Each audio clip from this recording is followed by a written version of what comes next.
y me honro inaugurar estas jornadas o hacer la apertura con Claire Roumet, directora de Energy Cities, o Ciudades y Energía, Ciudades por la Energía, con la que compartimos este escenario deseable de un modelo energético más sostenible y la oportunidad que presentan las ciudades para hacer esto posible.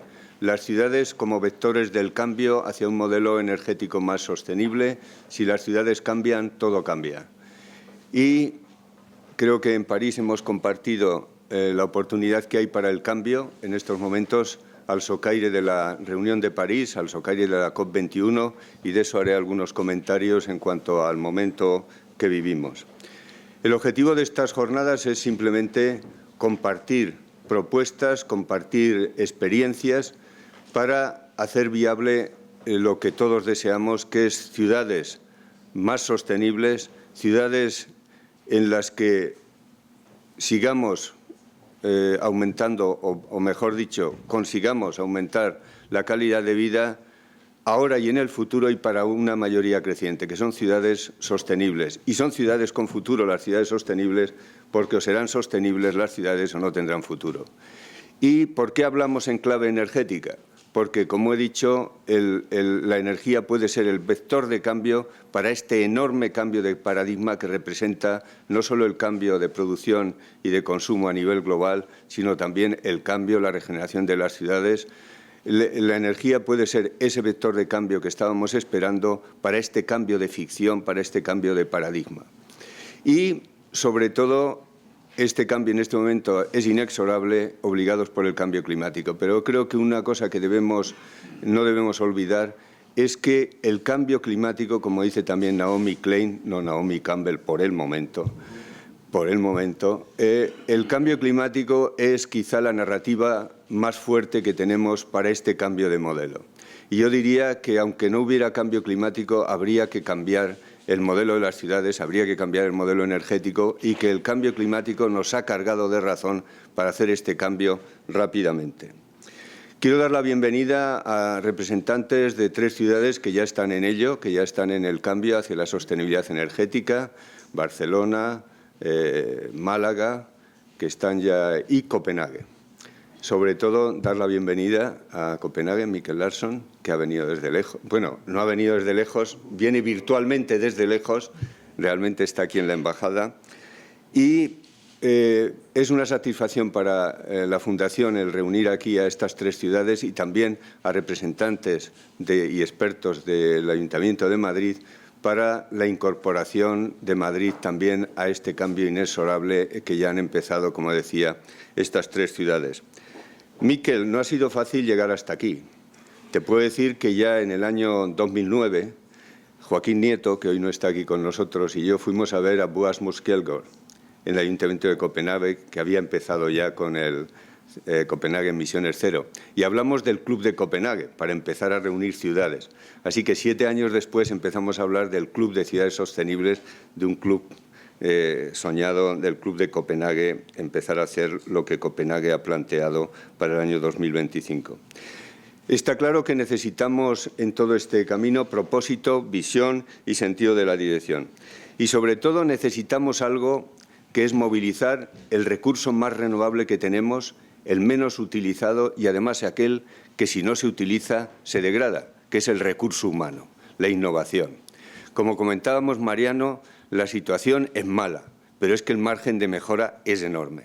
Yo creo que en París hemos podido vivir cómo hay países que están avanzando en el tema de la transición energética, cómo hasta la banca se está reconvirtiendo, como hemos oído a la banca francesa, que tiene una dirección de sostenibilidad, y no es una retórica, una dirección de sostenibilidad que preside una mujer que fue directora de una ONG y que además es española. Dejo ahí el apunte. Entonces, creo que el margen de mejora, sobre todo en España, es enorme porque, como digo, nuestra distancia con respecto a otros es grande y el potencial es enorme. Así que solo hace falta que nos ilusionemos por el cambio. Claire y yo compartimos en París hace unos días la situación global y al amparo, a la luz de la COP21, Se habló de un año fantástico, el año 2015, desde el punto de vista de la energía, aunque se habló también de un año horribilis desde el punto de vista social, de las desigualdades, de la inmigración, etcétera. Menos mal que Klaus Toffer estaba allí para ponernos los puntos sobre las is. Pero hay algo que sí nos llamó la atención a todos, y es que está cambiando las cosas. Están cambiándose las inversiones de los sectores fósiles a los renovables, pero no está cambiando con la suficiente rapidez. El hecho de que las inversiones en generación en renovables haya superado a las inversiones en generación en fósiles, el hecho de que estemos llegando a los 300.000 millones de dólares y acercándonos a los 400.000 que supondrían la inflexión en las emisiones, no significa todavía que estemos realmente produciendo el cambio deseado, porque no vamos con la velocidad adecuada. Y por eso, y aquí querría terminar mi intervención de apertura para ilusionarnos, tenemos que hablar de algo disruptivo, de elementos disruptivos. Elementos que van a generar este cambio con mayor rapidez de la que pensábamos, debido a que pueden cambiar las cosas rápidamente. Un primer elemento disruptivo que ha cogido fuerza en París es cambiar el cambio climático de un planteamiento reactivo a un planteamiento proactivo. No es nada nuevo, lo ha dicho aparte Naomi Klein, ya lo había dicho Greenpeace, que debía cobrarle a Naomi Klein por su libro, porque Greenpeace ya hace muchos años dijo que había que cambiar de cambio climático a clímax para el cambio.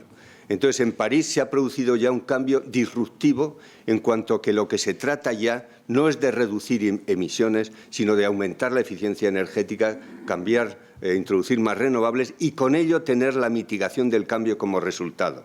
O sea, es acciones positivas, no reactivas. Ese es el primer cambio. El segundo es tecnologías disruptivas. Hay ya una tecnología disruptiva, tan disruptiva que tiene preocupado a todo el mundo, que es la fotovoltaica. ¿Por qué? Porque sirve para empoderar a los ciudadanos y con ellos empoderar a las ciudades. Algunas entidades financieras han llegado a llamarla tecnología asesina, porque puede acabar perfectamente con otras tecnologías. Y por eso los sectores de energías fósiles están bastante nerviosos, porque se están descontando los activos del carbón. El índice del carbón ha caído un 70% en 3 años. Se están descontando muchos activos en fósiles. Tenemos más de 100.000 megavatios con flujo de caja negativo en Europa, de los que 10.000 están en España. Son activos descontados y pueden acabar en activos tóxicos. Luego, por tanto, ahí hay un elemento disruptivo importante. Y el final, el más disruptivo de todos, las ciudades. Las ciudades han entrado en juego. Me decía hace poco alguien, yo creo que era Claire, que el pacto de los alcaldes ha cogido de sorpresa a la Comisión. Lo que empezó siendo un juego acabó siendo una fuerza imparable.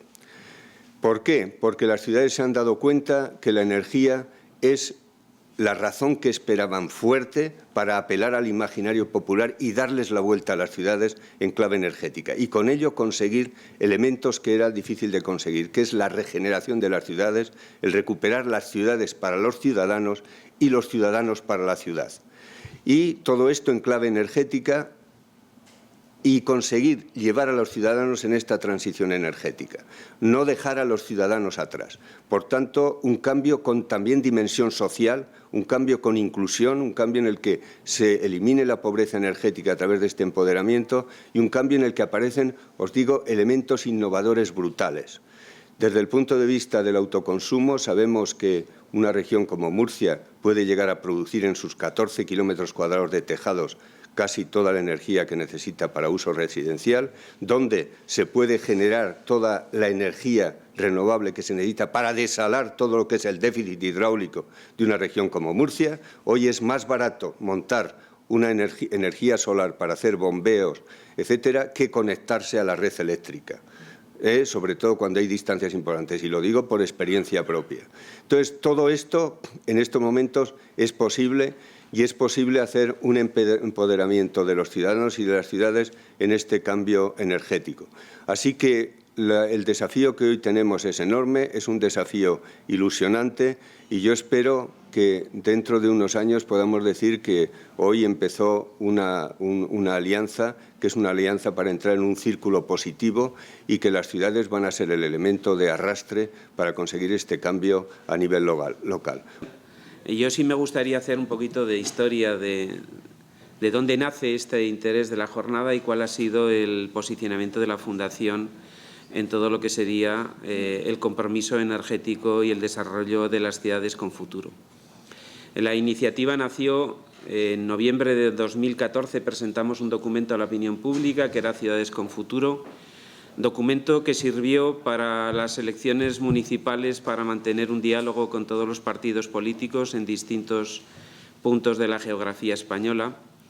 Y este documento ha tenido su continuidad en el trabajo que hicimos para antes de las elecciones generales que llamábamos de política energética y que nos ha servido para algo, bajo nuestro punto de vista, absolutamente importante.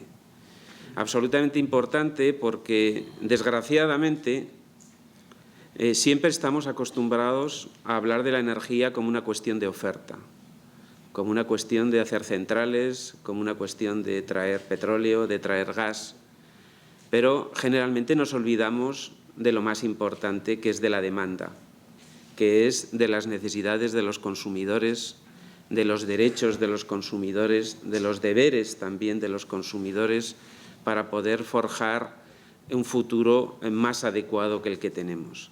En este punto, los documentos de la Fundación, también como política energética, han tenido un especial hincapié en lo que sería el desarrollo y la gestión de la demanda, enfocar las necesidades energéticas y la forma de cubrirlas, por supuesto, con energías renovables a través de la demanda. Y en este punto, como luego iremos viendo, las ciudades son elemento fundamental y nuclear.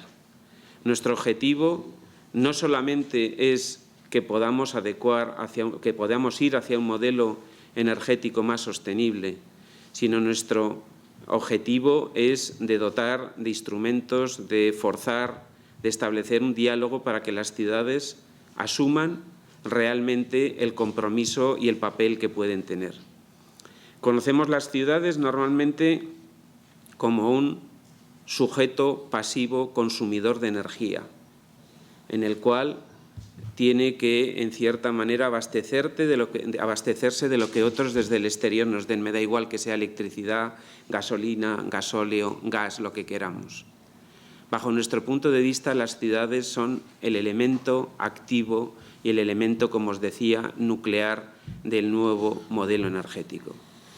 Y para esto las tenemos que dotar, dentro de nuestra propuesta de política energética para las elecciones generales, que seguiremos defendiendo para las próximas del 26 de junio, era una potenciación de las potencialidades y capacidades de las ciudades y también de ir dotando, en cierta manera, de un discurso y de un compromiso claro. Desgraciadamente, en las ciudades solo hemos hablado de demanda de energía en dos puntos de vista.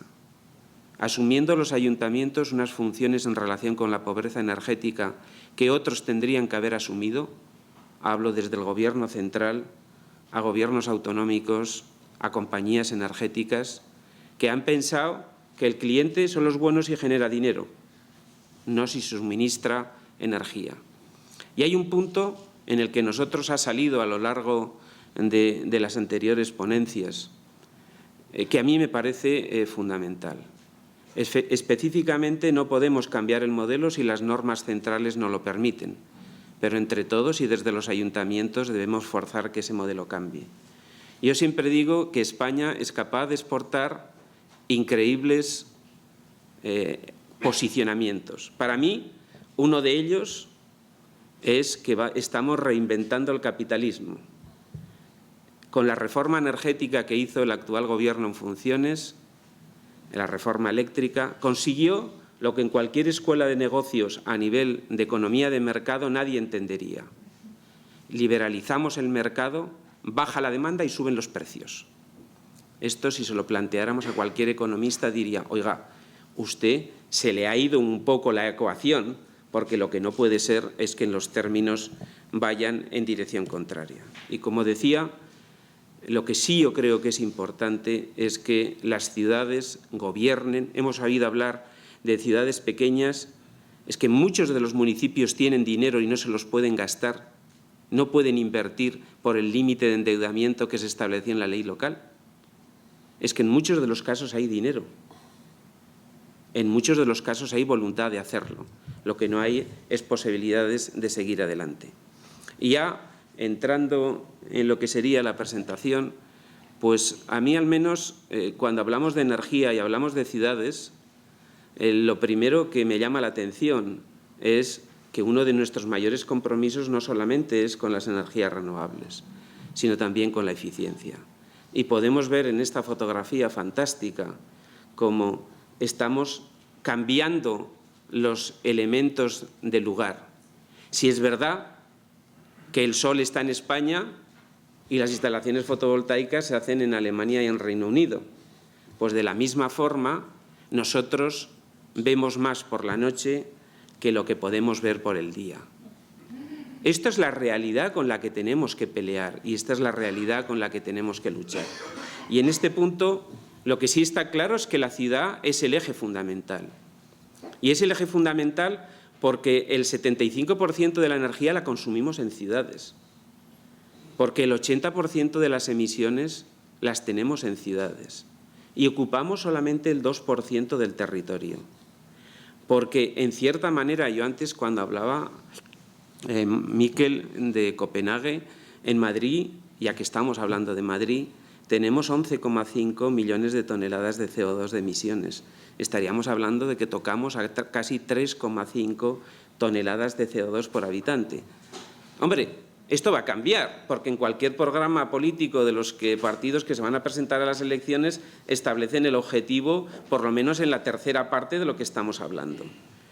Porque estamos hablando de una ciudad que, en cierta manera, el 50% del consumo de energía corresponde a lo que sería residencial, comercio e institucional y un 30% al transporte. Y porque si somos capaces de trabajar en los sectores que ya ocupan el 80% de la demanda, conseguiremos, en cierta manera, nuestros objetivos. ¿Y por qué no? Porque estamos hablando de una ciudad que solamente el 2,7% de toda la energía que consumimos la producimos aquí. Pero es que de ese 2,7%, el 92% es incineración y tratamiento de aguas residuales. Este es un punto que nosotros tenemos claro que tenemos que trabajar y estamos, en cierta manera, para ir provocando que estos elementos de discusión, y de ahí, y luego me referiré al manifiesto que sacamos la semana pasada, exista un compromiso político real. La firma del Pacto de Alcaldes es importantísima, pero con la firma no llegamos a ningún sitio. La foto es una imagen fija y lo que necesitamos es una película, y a poder ser que la película tenga final feliz. Uno de los componentes importantes que muchas veces nos olvidamos, ya que estamos diseñando las ciudades, es dos cosas. Primero, la insolidaridad energética de las ciudades con respecto al exterior. La semana pasada, lo cual yo agradezco mucho, el presidente de Repsol salió con unas declaraciones, digo que agradezco mucho porque me lo puso, como dicen ahora, huevo para escribir un artículo agradeciendo sus ideas, diciendo que es falso que el vehículo eléctrico no emita CO2. Dicen que no hay peor mentira que una verdad a medias. Y tenía razón. El vehículo eléctrico, como luego me imagino que iremos viendo, es un elemento fundamental si queremos reducir las emisiones de CO2 del transporte. Pero lo que sí está claro es que si la energía de origen sigue emitiendo, no emitiré en uso, pero sí emitiré en origen. Y las ciudades tienen que ser solidarias. Solidarias no solo consumiendo, sino también produciendo. Y este es uno de los elementos importantes que nosotros queremos plantear aquí. Queremos plantear no el 100% de ciudades, pero sí al menos ir hacia una autosuficiencia energética y una incorporación de las energías renovables a las ciudades. Y el segundo punto es que no hablamos exclusivamente para mañana, hablamos para el futuro. Y la pirámide poblacional está cambiando. Y las necesidades de servicios y las necesidades energéticas van a cambiar con el tiempo. Y nos estamos encontrando que la pirámide actual, que sería la de abajo a la izquierda, no tendrá nada que ver con la pirámide que tendremos dentro de 30 años. Y esto lo tenemos que planificar ahora. Y lo tenemos que planificar ahora de acuerdo con 3 elementos fundamentales. algo que estamos viviendo afortunadamente, como si hubiéramos abierto las ventanas de una puñetera vez en este país, que estamos viviendo poco a poco, día a día. El primero es el empoderamiento del ciudadano. Un empoderamiento no porque nadie se lo haya dado, sino porque lo ha exigido y lo ha cogido. Y en este punto, el posicionamiento personal de la gente, por motivaciones económicas, sociales, de estilo de vida, ideológicas, por lo que queráis, es un punto fundamental que está cambiando el designio y que los consumidores en algún momento logremos ser ciudadanos, porque desgraciadamente hoy no lo somos. El segundo punto es el compromiso con la sostenibilidad. Lo mencionaba Domingo, Claire, es importante la transparencia, la sostenibilidad, la transparencia, la gobernanza. Sin transparencia no podemos cambiar las cosas. Y por último, algo muy importante. Si esta conferencia o esta jornada lo hubiéramos celebrado hace 5 años, estaríamos hablando siempre del compromiso medioambiental, necesitamos las renovables porque son el futuro, tenemos que cambiar el modelo energético. Ahora ya no solo decimos esto, que también, es que las energías renovables son rentables. Su capacidad de generar energía eléctrica, como lo hemos visto a lo largo y ancho de todas las subastas que se han producido, han reflejado unos costes muy por debajo de los combustibles convencionales o de las instalaciones convencionales. Y algo más importante, cuando hablamos de eficiencia, no estamos hablando esperando del invento del futuro. Estamos hablando de algo que está comercialmente. Y con las tecnologías actuales podemos reducir la demanda a la mitad y podemos generar nuestra propia energía eléctrica. Sé que nuestro impedimento, esa transición energética, en cierta manera, tiene unas grandes dificultades. Y es que el poder político está subyugado al poder económico. Y que cambiar de modelo supone automáticamente la consideración de una reducción del valor de balance de la mayoría de las compañías energéticas que cotizan en bolsa, porque en estos momentos la gran mayoría de sus activos no tienen valor. Lo estamos viendo en Alemania con el cierre de las nucleares, lo estamos viendo en los impairments y en la reducción de valor de RWE, de Gas de France, Ara-Engie, de E.ON. Todavía no lo hemos visto en España, pero lo acabaremos viendo. Los activos están deteriorados, los balances están supervalorados. Y esto ¿acabaremos pagándolo como ciudadanos o lo acabarán pagando el resto? Este es un punto importante que, en cierta manera, como fundación, dentro de nuestros programas, establecimos como objetivos. Primero, por supuesto, que en el 2050 tendríamos o pedimos 100% energías renovables. Pero establecimos porque yo siempre digo, si nuestro objetivo es un 100% renovables al 2050, lo que no podemos admitir como sector es que luego me digan, vale, ya te he concedido 2050 100% renovables, hasta el 2049 no vuelvas a pedirme nada. Si no tenemos objetivos al 20, al 30, al 40, no llegaremos a los 50. Estos son los objetivos que nosotros establecimos en nuestros distintos programas. A mí, que el secretario de Estado actual diga que no es realizable, ratifica nuestra posición, porque nunca desde la prepotencia se ha conseguido que las cosas sean, siempre desde el diálogo, desde la discusión y desde el avance. Yo creo que este es un tema que también tenemos que aprender.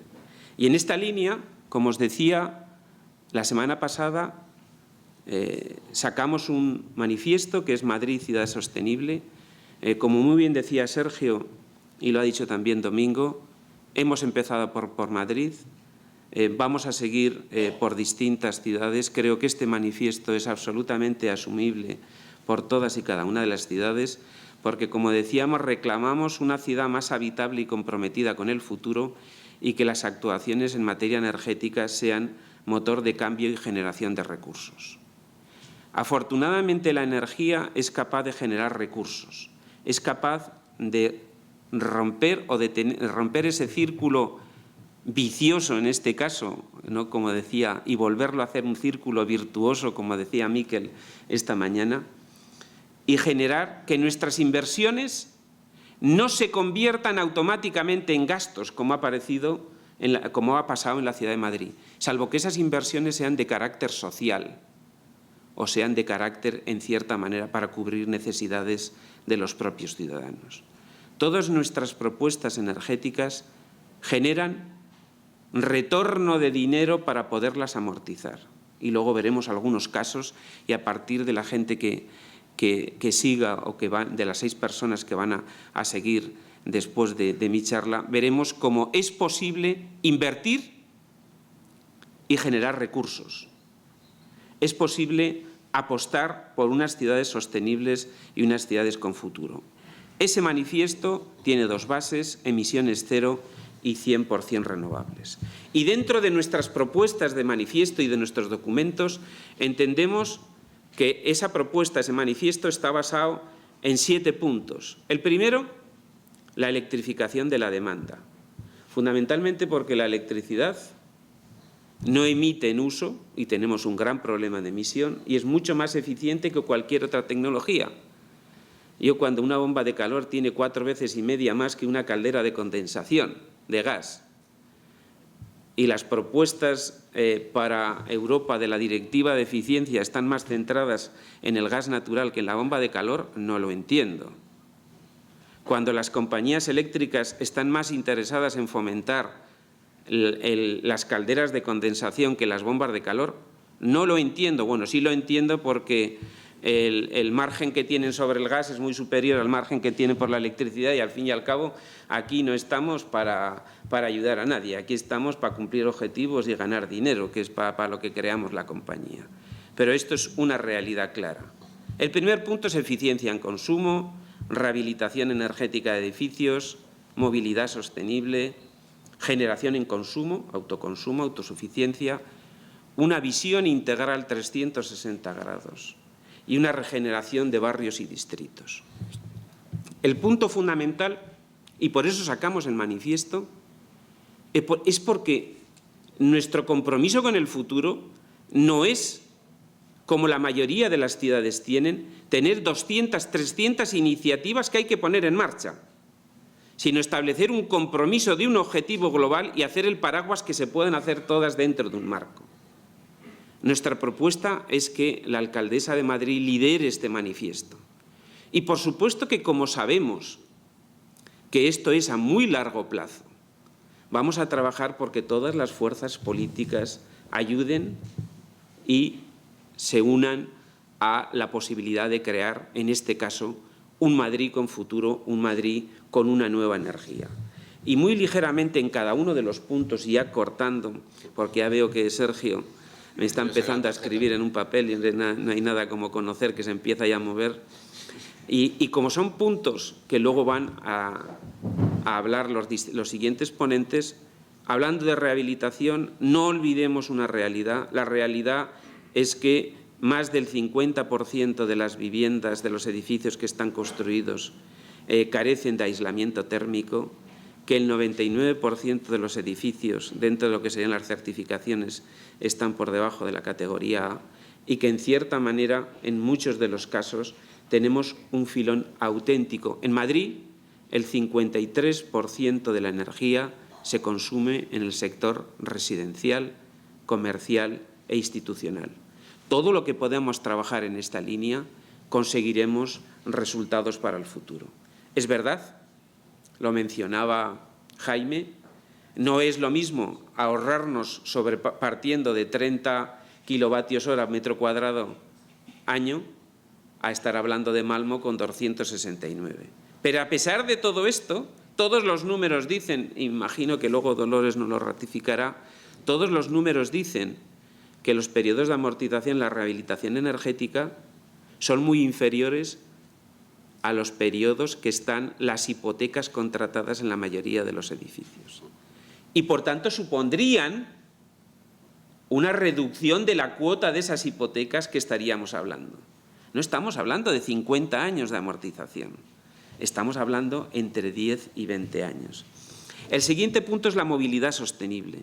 Nosotros estamos trabajando y estamos enfocando la movilidad desde un primer punto, que es reducir las necesidades de movilidad, de transporte. La vida se hace a pie. Nuestras ciudades se han convertido las calles en carreteras. Nuestras nuevas áreas metropolitanas, la gente no va andando porque no hay ningún portal donde ir andando, no hay tiendas, no hay de nada. Luego, esta apuesta requiere reducir las necesidades de transporte. Por supuesto, la peatonalización. Y algo importante, por favor, no confundamos, como en Madrid se está pasando en muchos casos, que la peatonalización no es el cierre de un área para poner una serie de distribución comercial para que la gente vaya. Que es al revés. Acaba siendo una concentración de vehículos que acaban yendo al área comercial. Aquí se peatonaliza aquello para que la gente vaya andando a comprar. No se peatonaliza para poder ir andando. Efectivamente, Janet decía algo que no tenemos en Madrid. Cerdá hizo un trabajo fantástico hace 2 siglos, ¿no? O en el siglo XIX, y creo que el urbanismo de Barcelona nos lleva mucha distancia en muchos de los casos con el urbanismo que tenemos aquí. Pero cuando los retos son complicados, más interesante es conseguirlos.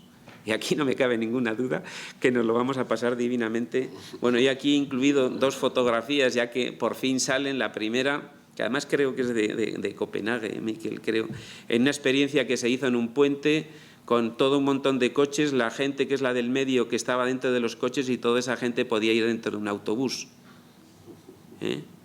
Interesante. Fijaros cómo acabamos con el atasco. Todos los coches a un autobús, o si alguien quiere andando, que vaya andando.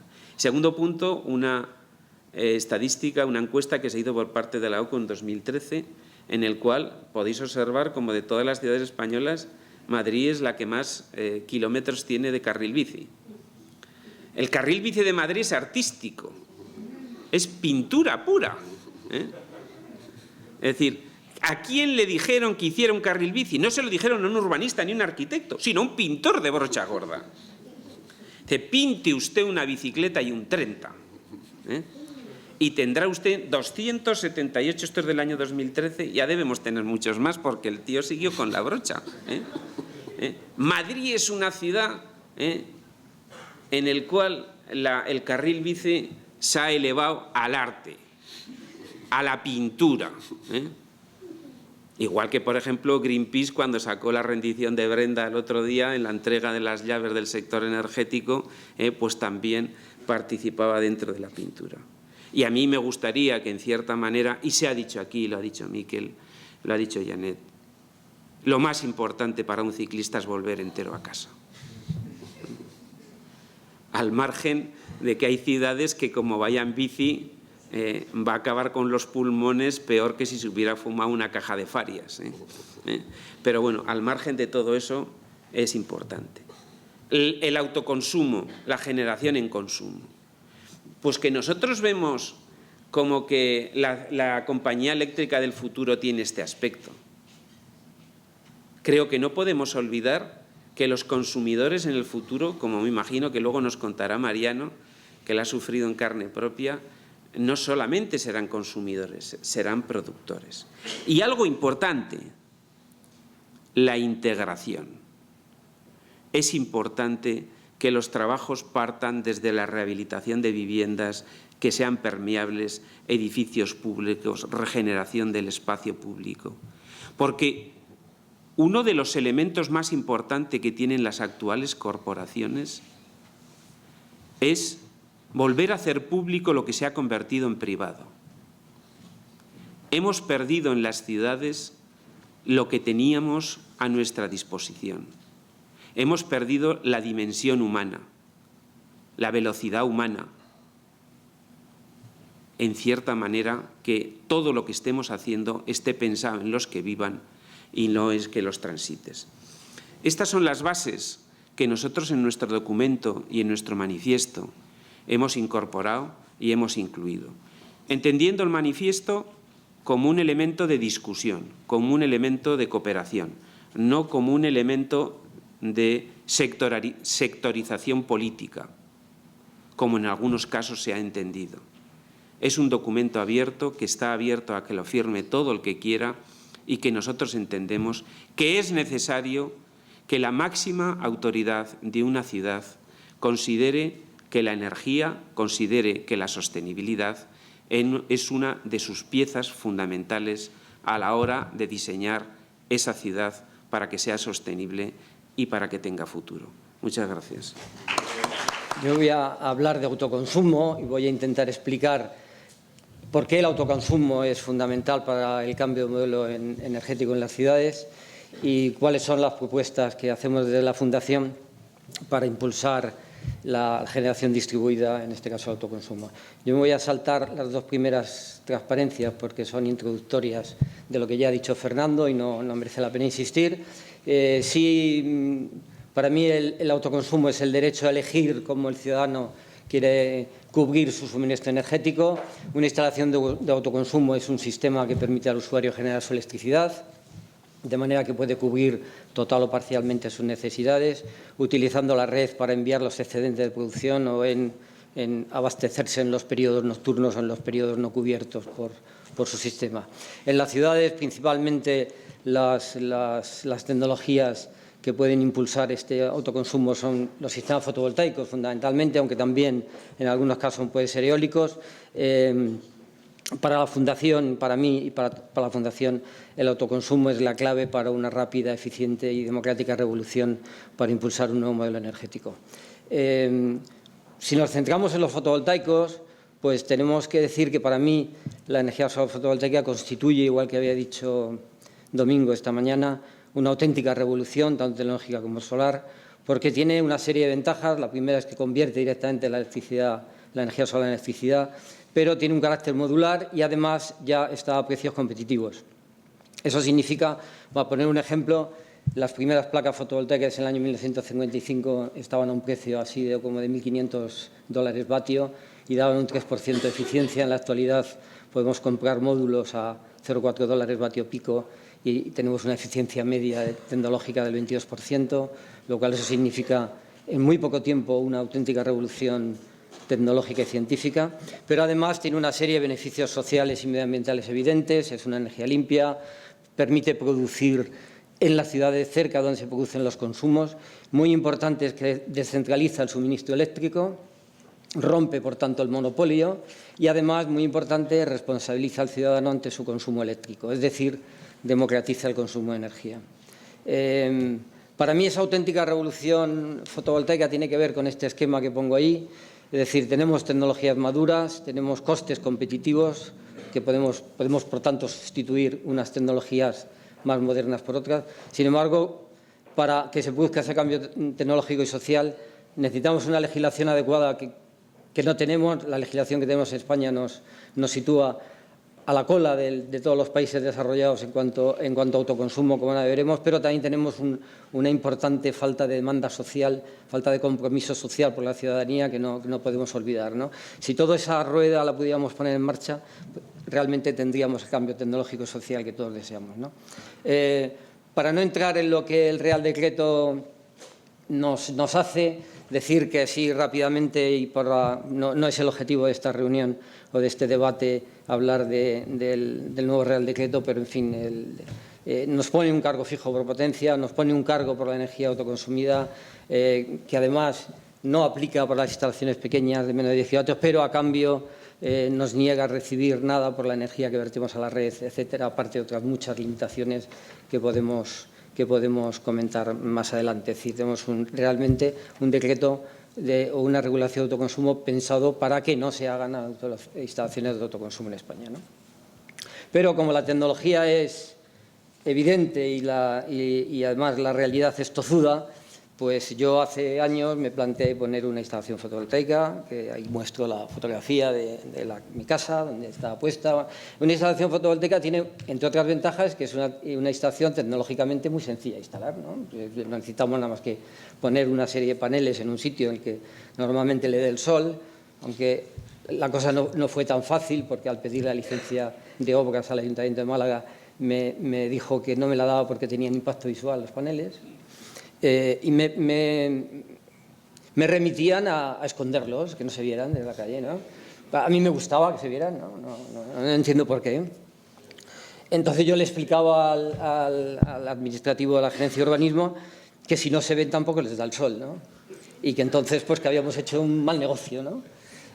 Bueno, afortunadamente la cosa se sorteó con intervención de la Agencia Municipal de la Energía, que hay una legislación específica en Málaga que considera a los paneles solares como elementos no constructivos, igual que un panel térmico, una antena, un aire acondicionado, y que se vende de todas partes y que en fin, no tenía ningún... Pero bueno, en fin, eso es... Bueno, en realidad, para no enrollarme, bueno, estas otras vistas de la estación fotovoltaica, que es una cosa que a mí me gusta que se vea,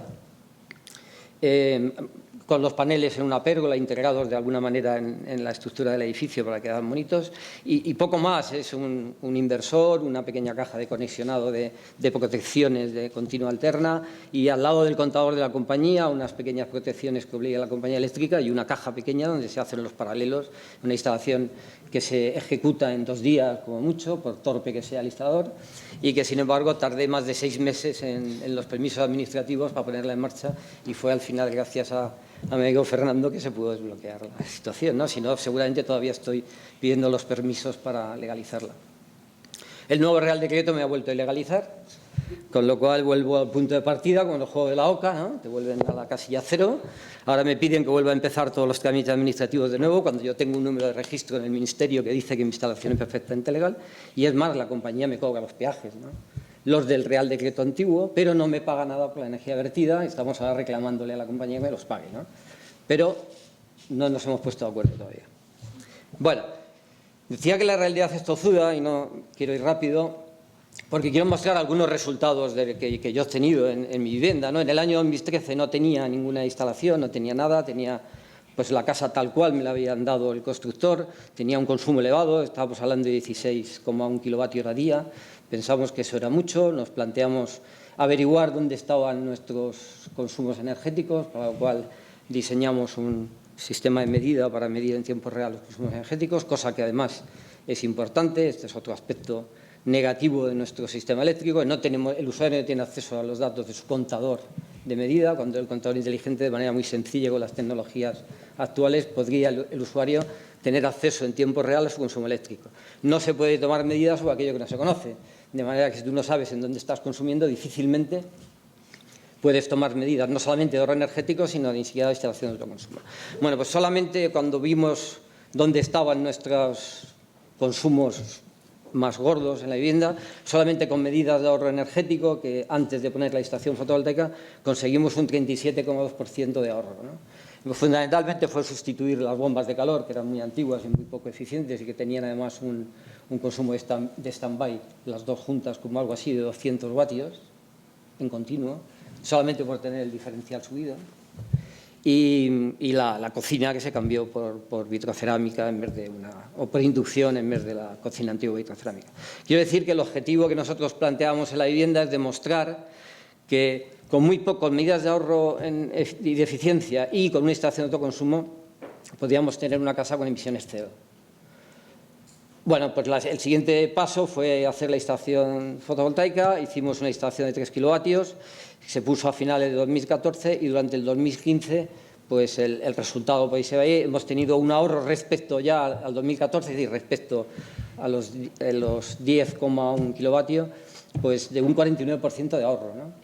Generando además como 1,4 veces más el consumo anual de la vivienda total, eso es intercambiando con la red, obviamente, es decir, generamos mucha más energía de la que consume la vivienda, con lo cual podemos decir que no tenemos huella ecológica actualmente en nuestra vivienda. Hay que decir también que esto está apoyado también por un sistema de paneles térmicos con apoyo eléctrico, con lo cual pues podemos demostrar que en climatologías tan buenas como tenemos en España es muy fácil, con medidas de ahorro y con instalación de autoconsumo, generar toda la energía que consume una vivienda habitual, ¿no? Hay una cosa muy curiosa que ahora veremos. Bueno, en realidad generamos y vertemos a la red mucha energía, algo así como 9 kilovatios hora día. Y si nos fijamos, ¿me queda algo de tiempo? Sí, ¿no? Si nos fijamos en los retornos económicos, pues podemos ver cosas muy curiosas, ¿no? Es decir, ese casi 50% de retorno de ahorro en energía a la hora de los costes en ahorros económicos se bajan al 32,9% debido a la estructura de la tarifa eléctrica. Aquí he hecho una simulación en lo que hubiera pagado sin fotovoltaica, lo que hubiera pagado, decir, si toda la energía lo hubiera consumido de la red, luego lo que he pagado realmente con fotovoltaica y lo que hubiera pasado si, tal y como propone la Fundación, hiciéramos un balance neto de factura a precio de pool. Es decir, que si lo que yo he vertido a la red, cosa que no parece muy descabellada, me lo hubieran pagado a lo que se lo paga cualquier persona que vierte a la red kilovatios hora. Pues hubiéramos en ese caso encontrado retornos de alrededor de 500 euros año, o sea, de ahorro, lo cual significa 6-7 años de amortización de la instalación, totalmente rentable y con emisiones cero. Hay una cosa muy curiosa en la que quiero incidir, es que, claro, con la estructura de la tarifa eléctrica, cada vez que uno va ahorrando, pesa más el término de potencia y más las tasas y menos el término de energía, dándose la paradoja de que sin energía solar fotovoltaica yo hubiera pagado a 0,23 euros el kilovatio hora, ahora con la instalación fotovoltaica la que consumo en la red la pago a 0,30, ¿no? Es decir, cuanto más medidas de ahorro introduces en la casa, más caro es el kilovatio hora que acabas pagando de la compañía eléctrica, lo cual pues empieza a ser un poco absurdo, ¿no? No sé si tiene demasiado sentido. Bueno, y si pasamos ya, para que no me mate Fernando, a las propuestas de la Fundación Renovables, pues bueno, la solución para la Fundación Renovables, el autoconsumo es un derecho ciudadano que debe favorecerse y debe generalizarse al máximo porque, como hemos visto, produce beneficios sociales, económicos y ecológicos para toda la sociedad. Y además creemos que para hacerlo más viable todavía debemos de promover la revisión de la estructura eléctrica, de la tarifa eléctrica, de manera que pague más quien más consume y no al revés, quien más ahorre esté pagando más caro el suministro eléctrico. Y respecto a las medidas concretas, bueno, creemos que el autoconsumo debe ser una pieza fundamental del nuevo modelo energético, ya que tiene precios competitivos, necesita subsidios. La energía autoconsumida que no usa la red no debe estar sujeto a ninguna tasa ni a sanciones. Su efecto es la reducción de la demanda, como ponía algunos ejemplos, pues igual que la energía solar térmica, que no paga ninguna tasa, igual que si cambias bombillas por LED y ahorras en tu casa, o igual si decides dejar secar tu ropa al sol, ¿no? Y no utilizar la secadora, ¿no? La única diferencia, y no por dar ideas, la única diferencia de esos ahorros respecto al autoconsumo es que esta es la primera vez que ese ahorro se puede medir, y si se puede medir quieren que lo pagues, ¿no? El otro, como no se puede medir, pues nos escapamos, ¿no?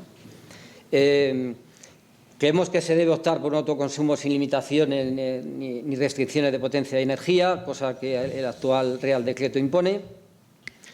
Creemos que el intercambio de la energía con la red, o sea, lo que sobra y no podemos utilizar de manera instantánea, debe hacerse en base a una valoración justa de los costes reales de la producción de la energía, metiendo en esa retribución tanto los beneficios como los costes del sistema, con un balance neto de factura con reseteo anual, y crear, cosa que también impide ahora mismo el Real Decreto, es un marco de autoconsumo compartido en la que se puedan unir varios generadores o varios consumidores y gestionar de manera comunitaria tanto la producción como el consumo de energía, con un tratamiento especial a los consumidores residenciales, porque creemos que eso empodera a la ciudadanía y además hace que tenga más fuerza este tipo de medidas, y fortalecer el fomento del almacenamiento como una parte de la gestión de la demanda, así como para la optimización del sistema para la carga de vehículos eléctricos, fiscalidad reducida para instalaciones de autoconsumo,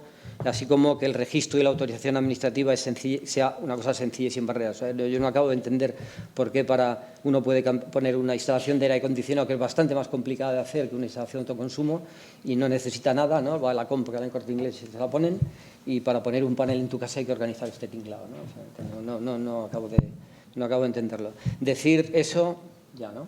Bueno, decir por último que desde el punto de vista municipal se pueden hacer algunas cosas también. Hay cosas que se deben solicitar a los ayuntamientos, con lo cual se deben de simplificar los procesos administrativos. Se pueden introducir beneficios fiscales tanto de licencia de gas como al IBI. En Málaga los tenemos.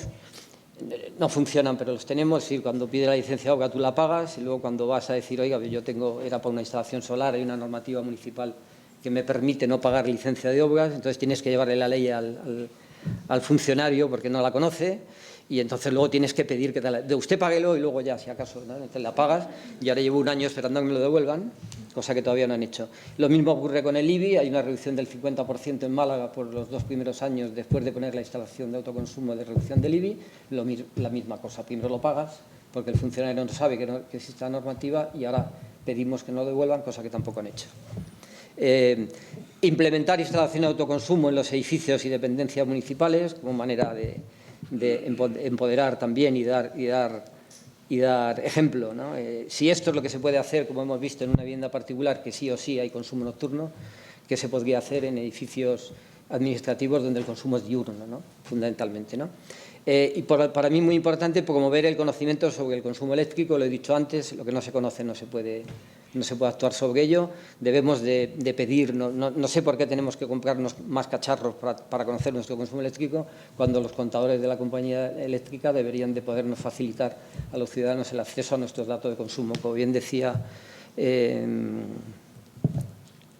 no me acuerdo, bueno, Miguel, claro, es una gran iniciativa. Lo primero que tiene que conocer la ciudadanía es dónde se produce, dónde están sus consumos para poder luego actuar sobre sus ahorros y sobre sus eficiencias. Vuelvo a la diapositiva anterior. Conocer consumos, ahorrar, hacer instalaciones de autoconsumo. Si ponemos esa rueda en marcha, podemos hacer que los ciudadanos tengamos unos nuevos hábitos de consumo, debemos tener conciencia social y podemos dar lugar al cambio tecnológico y social que todos necesitamos.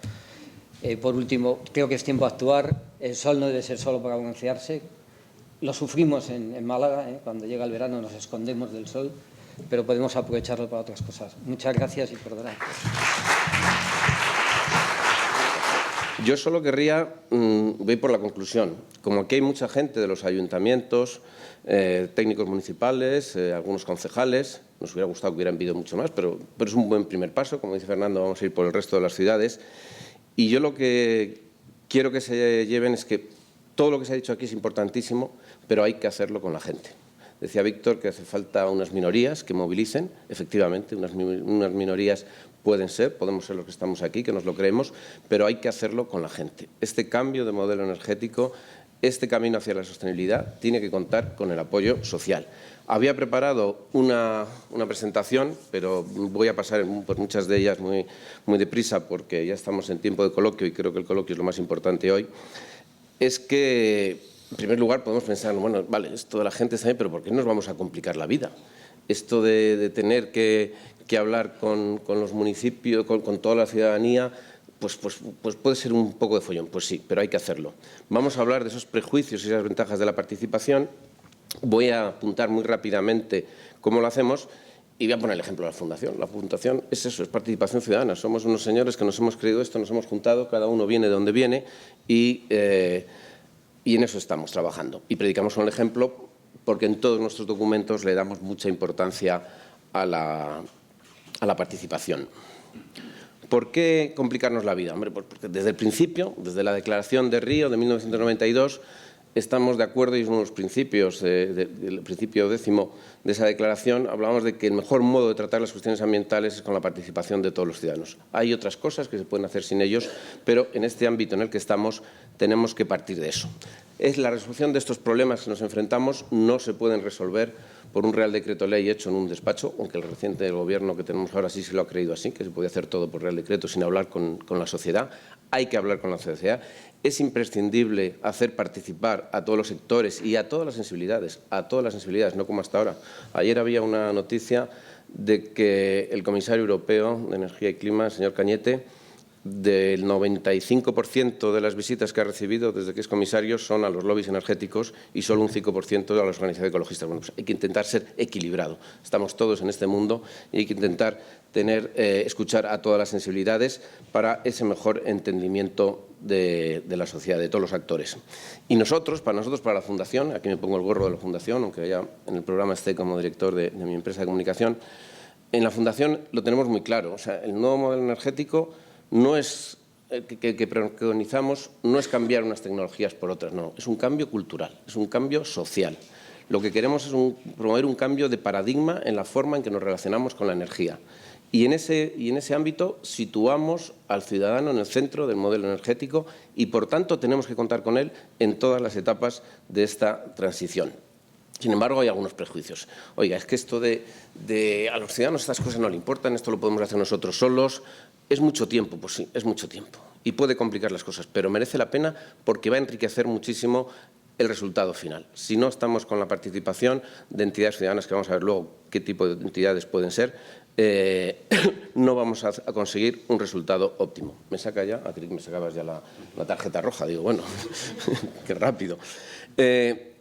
Porque la participación tiene muchísimas ventajas. Para cambiar las actitudes cotidianas, para cambiar la mentalidad, es fundamental desde el primer momento, lo vamos a ver ahora en cómo lo hacemos, desde el arranque, contar con la sociedad, porque nos van a dar los mejores datos, la mejor información de partida nos la va a dar la ciudadanía, porque conoce mejor la realidad que de los despachos. Hay un montón de cosas, un montón de datos que nos van a ayudar si vienen desde abajo. Y también nos van a ser unos buenos cómplices para el mantenimiento, para el control, para la vigilancia, para el cumplimiento de esos planes que vamos a poner en marcha. Por tanto, esa participación ciudadana es fundamental.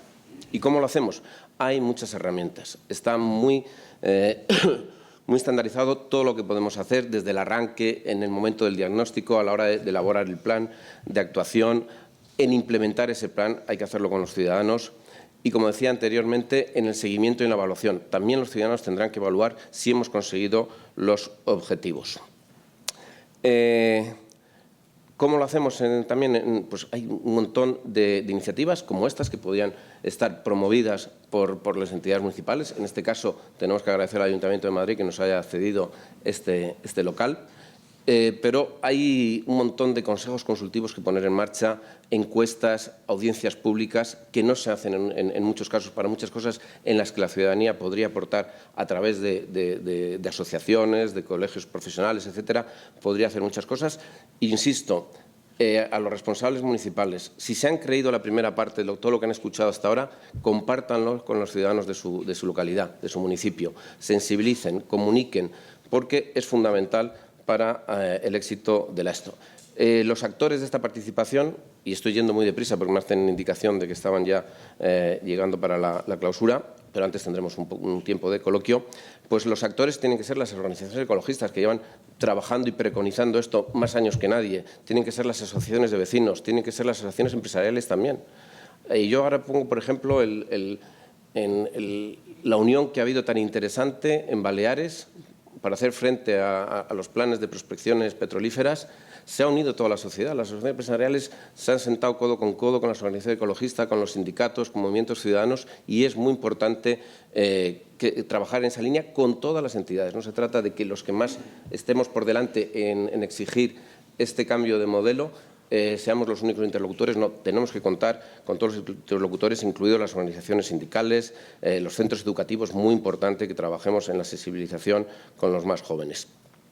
Y nosotros nos gusta decir que eso es lo que hacemos nosotros. La Fundación Renovables, hace 6 años nos juntamos una serie de gente, cada uno venía de donde venía, unos venían de organizaciones sindicales, otros venían de organizaciones ecologistas, otros trabajamos en empresas, en asociaciones empresariales, gente de la universidad. Teníamos un objetivo común, es acelerar el cambio de modelo energético, y eso es la participación ciudadana.